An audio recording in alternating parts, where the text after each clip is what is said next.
Our reading this morning is from Genesis chapter 12, verses 1 through 4a. Now the Lord said to Abram, "Go from your country and your kindred and your father's house to the land that I will show you.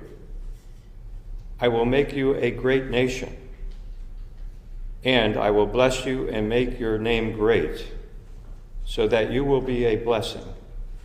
I will bless those who bless you, and the one who curses you I will curse, and you all the families of the earth shall be blessed." So Abram went as the Lord told him, and Lot went with him. Here ends the reading.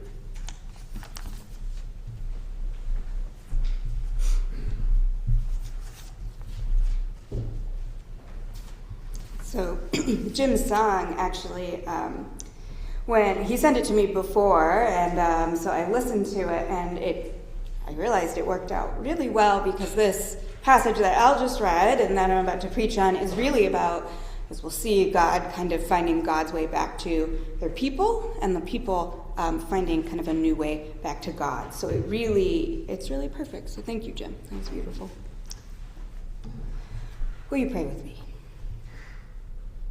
May the words of my lips and the meditations of each of our hearts be acceptable to you, O God, our strength and our Redeemer. Amen. So on the surface, there's not a lot to this short passage. It's the beginning of the Bible's stories of the patriarchs of Judaism. So it seems a little strange for Lent initially. After all, Lent is the time where we usually talk about Jesus' journey to the cross and ultimately, of course, to the resurrection. But this is a crucially important passage. It marks a turning point for literary and historical characteristics of the Bible, but also a turning point for God's self. Now, remember last week we read about the fall. We read about Eve and Adam choosing to eat of the forbidden fruit and being overcome with knowledge and shame. And after that, God would punish them. They would be expelled from Eden. They would have to make food for themselves, and it would be a laborious and difficult task. Childbirth would be painful and dangerous. Living life would now just be a difficult and frightening undertaking. And from there to Abram, where we are today, there are several other instances of what we tend to think of as an angry God and divine punishment. God, tired of humanity's cruelty and corruption, feels sorrow and regret at creating them, at creating us. And as the familiar story goes, God floods the earth, destroying all of humanity, of course, except for Noah and his family. And then just before the story Al read for us today, we have the story of the Tower of Babel, of humankind and their hubris uniting to build a tower that reaches to the heavens. God sees this, becomes angry once again, and as punishment, scatters them throughout the earth, creating different languages so that humans have an even more difficult time understanding each other. The stories of the Garden of Eden, of Noah's Ark, of Babel, they're variations of creation myths. Now, that doesn't mean they're not divinely inspired and that there's not something that we can take from them, but that is what they are. And they really challenge us, or they challenge me at least, because they present a God who appears jealous, angry, and volatile, a God struggling with and grieving their own creation. But today we get something different. We get God picking a family seemingly at random and blessing them. We don't know much about Abram, soon to be Abraham, only what's written here and what's given us in his genealogy that comes just before the passage today. So all we really know about him are the names of his family members. But crucially important, as it's written in chapter 11, verse 30, is that his wife Sarai was barren. She had no child.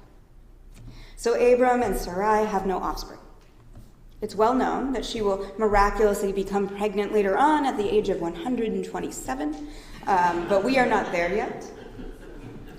When God says to Abram, "I will make of you a great nation," that's God saying you and your descendants, your progeny, will create a great nation. But if Abram and Sarai are unable to have children, how could this ever be possible? God doesn't say how. God doesn't explain. God gives kind of vague instructions and to leave their homeland for a new land. Now, this would have been a huge deal in their day, because unless you were a nomad, it was a huge risk to pick up and leave your land, your family, your connections behind. And yet Abram, trusting in God's promise, went as the Lord had told him. Now, in his masterpiece of theology and philosophy, Fear and Trembling, Soren Kierkegaard recounts the troubling story that will come later in Genesis, the binding of Isaac, in which God tests Abraham by ordering him to sacrifice his and Sarah's long-awaited son, Isaac, and at the last minute stops the sacrifice from happening. Kierkegaard sees this story as the ultimate example of a leap of faith, as it would later be coined, as the ultimate trust in God and in the possibility of God's promise and in God's plan.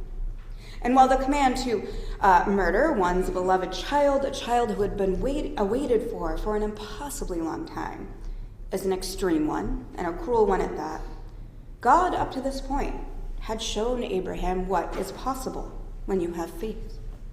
Sarai had become pregnant. Abram had become a successful and respected member of his tribe, beloved by kings and peasants alike. The command is extreme, but Abraham really has no reason to distrust God's plan after all he had experienced. So it could be argued, I think, that Abram took a bigger leap of faith in our passage today. Not only was it a huge risk in leaving his homeland for these vague promises, but if we're being completely honest, God did not have the best track record up to this point. Abram, a descendant of Noah, had surely heard stories almost exclusively of death and destruction, of God's anger and vengeance, but he picks up and he leaves anyway. He hears that God is promising him a family and great things for his name, and he went as the Lord had told him. I wouldn't blame him if Abram had chosen to stay put in spite of God's call. It takes so much courage, though, to trust that something or someone can change for the better.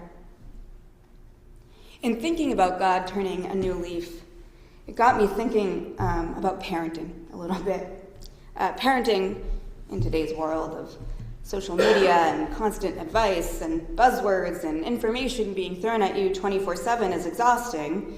There's all these different categories for parenting now. Permissive, gentle, or authoritative, or authoritarian. Those are kind of the main three. But the list goes on. There's like subsets of all of these, as if keeping a little one alive and happy wasn't already enough of a challenge. Now you're constantly wondering if you're doing it the right or wrong way. But I couldn't help but think of this evolution of parenting and child-rearing research and science when I was working on my sermon this week, because in the not-so-distant past, the more common kind of parenting was this authoritarian parenting. It's sort of inflexible, it's very strict. It's essentially, they use threats and frequent punishment. It's intention to kind of scare a kid into behaving, and this can work in the sense that children of authoritarian parents will often be obedient and well-behaved. But the unintended consequences that come with that are often anxiety, people-pleasing, depression.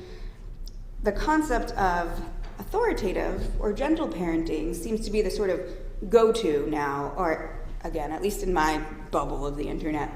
And one thing that this style of parenting really emphasizes is positive reinforcement and positive opposites. For instance, instead of no hitting, you say gentle hands. Instead of stop throwing your food, it's food is for eating. And when your toddler is whining that she wants to watch TV, something that I wouldn't know anything about, instead of saying, no TV right now, stop, you say something to the effect of, I hear that you really want to watch TV right now, but we're going to eat dinner first. The idea is in this way that the child feels heard, feels seen, and in theory can start to gain an understanding of why they can or cannot do something. And it's pretty simple. It's just treating your kid, no matter how young or irrational or frustrating they may be, as the little human that they are. It's setting boundaries while providing mutual respect. And it seems like this is what God is doing in this story today. Instead of threats and punishment, God chooses to bless Abram, seemingly out of nowhere. Abram trusts this blessing and goes to Canaan. The result of this trust is in God turning a new leaf. The result of these blessings is that Abram would become the patriarch of an entire faith. He would help to usher in a new era and help vindicate God's decision after the flood to never, ever destroy us again. Well, yes, God does some other questionable things a little later on, testing Abram, hardening Pharaoh's heart. Ultimately, God stays true to the promise of never destroying his own creation. Now, we seem pretty bent on doing that ourselves, after all. And I think that's what can be really tough about being a Christian or a person of any kind of faith in this world right now. Things can feel really hopeless. It's tempting to get on our knees and look to the heavens and curse God for not stopping all the violence. And if you need to, I say do it. I always say God can take it. Wouldn't be much of a God if they couldn't take it. But especially in the wake of the news out of Iran this weekend and the seemingly new catastrophes, domestic or foreign, every week. Now, I hate having to bring attention to these things in the pulpit as much as we're all exhausted about hearing about it, but to be a good Christian, to be a good person, we have to think about what our faith means for us and those around us in the midst of all the chaos of today's world. And in today's case, it means doing our best to be as faithful as Abram, doing our best to trust that God is keeping their promise, because in spite of it all, that promise is being kept. Anything happening now, anything bad happening now is our doing, not God's. We need to look at God's promise. God's promise by way of mutual respect we're given by God, in the hope that we will remain faithful to God and compassionate and kind to one another. We need to look at God's promise and God's blessings and do right by them. And while we should look to Abram as a gold standard of faith, we don't have to put quite that much pressure on ourselves, because remember, he wasn't that far removed from the stories of destruction, from the expulsion from the garden, the great flood, the Tower of Babel. We can see how far we've come since these primeval stories. We can trust that things can indeed get better. God's given us the tools of love, compassion, the Spirit to guide us, and most of all, God has promised from Abram on blessings over punishment. God has promised to gently parent us, to give us blessings in the place of threats. It's what we do with those gifts and those blessings that makes a difference. Now, this Lent, instead of kind of directly following the path of Jesus, we'll be following the path of God in the Hebrew Bible. Last week, we started with the ultimate primeval punishment, the reason for the expulsion from Eden. But now we're following a God bestowing blessings upon blessings on a people in desperate need. This Lent, we will see that in spite of all the chaos being sowed, God keeps God's promise and continues to bless us so that we can continue to journey to the cross and to resurrection. Our passage today is one of a new and an evolving God. It is one of a God who's done away with punishing nature. It is one of a God who realizes that the way to keep us going is to make sure we are heard and seen and loved. And so we hear and see and love God in return and one another. And so our passage today is one marching us towards new life. Abram took a leap of faith in heeding God's call, to leave his entire life behind for a new one, and was rewarded for it. And our faith as Christians tells us of a God who loves us so much that we were gifted with Jesus, God's only child, who walked this earth to show us what the power of love can accomplish. It's hard to believe that we were given that gift when we look at the world right now, when we look at what the powerful have chosen to do with it, when we see that the powerful have chosen to ignore it altogether.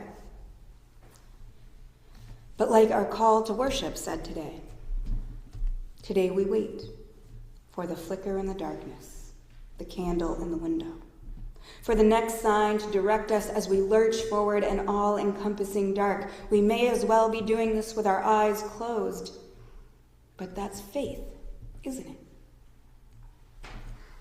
So we keep the faith in the midst of violence and darkness, knowing that God's promise is still being kept. May we be buoyed by God's myriad blessings amidst the chaos. And may we remember that our faith tells us of the necessary and painful journey to the cross, but that it will always lead to the promise of resurrection. Amen.